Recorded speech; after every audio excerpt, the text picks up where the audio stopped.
হয়তো ভিউয়ার্স খুব সুন্দর হইছে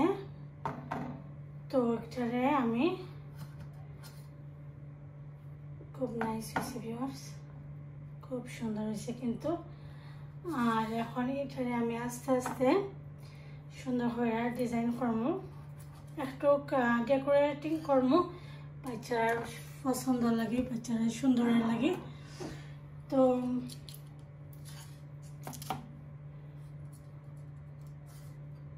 তো দেখতে পারা আমার খুব কেকগুলা খিলানো হয়েছে খুব সুন্দর ফুলছে নরম সফট হয়েছে স্পঞ্জ হয়েছে ও তো দেখতে পারা খুব সফট হয়েছে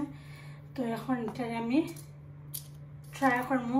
ডেকোরেটিং করার লাগে